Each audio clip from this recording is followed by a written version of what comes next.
Hey, what's up mga ka-videos PH? Ang pag-uusapan natin ay tungkol kay Ricardo Cepeda 1 week nang nakakulong. At bago tayo magsimula, pwede bang paki-subscribe at pakipindot na rin ang bell button para updated ka sa mga bago natin videos. At kung tapos ka na at handa ka na, simulan na natin. Ricardo Cepeda isang week nang nakakulong, dinalaw ng mga kaibigan sa showbiz, anak kay Snooki nagsalita na rin sa Estofa case. Siguradong mas lumalakas pa ang loob ngayon ng veteran actor na si Ricardo 50 Cepeda dahil sa natatanggap na suporta mula sa mga kaibigan niya sa mundo ng showbiz.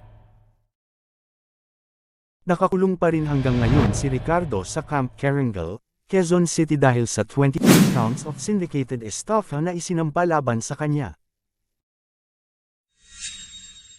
Inaresto ang aktor ng mga pulis noong October 7 sa Caloocan City, sa bisa ng warrant of arrest na inilabas ni Judge Gemma Bucayo Madrid ng Regional Trial Court Branch 12 ng Sanchez Mira, Cagayan. Mariing pinabulaanan ni Ricardo ang lahat ng akusasyon sa kanya at ipinagsigawang wala siyang kasalanan. Endorser lang daw siya ng inirereklamong kumpanya.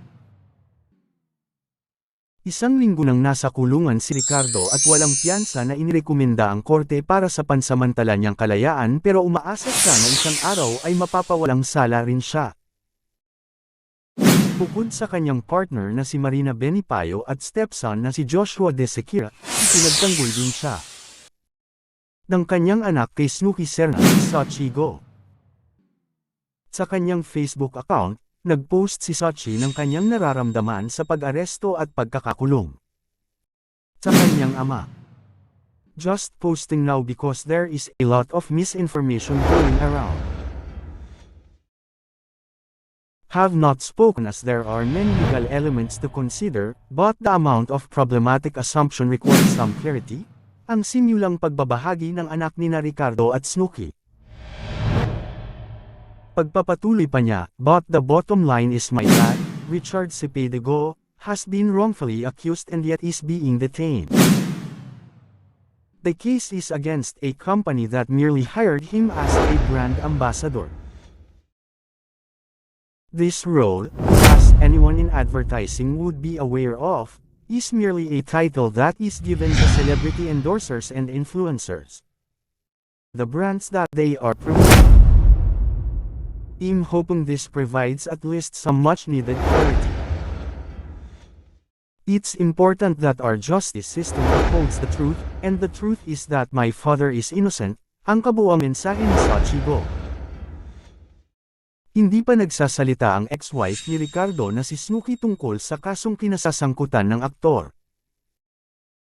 Samantala, dinalaw naman ng ilang mga kaibigan sa showbiz si Ricardo sa kanyang selda nitong nagdaang araw. Kabilang sa mga nagpakita ng suporta sa aktor ay sina Senador Robin Padilla, Nadia Montenegro, Jay Manalo, at Lorenzo Mara. At yun lang po ang ating making kwento. Maraming salamat po sa panunood. Kung nagustuhan mo ay mag-subscribe ka na. At kung hindi ay mag-subscribe ka pa rin, salamat.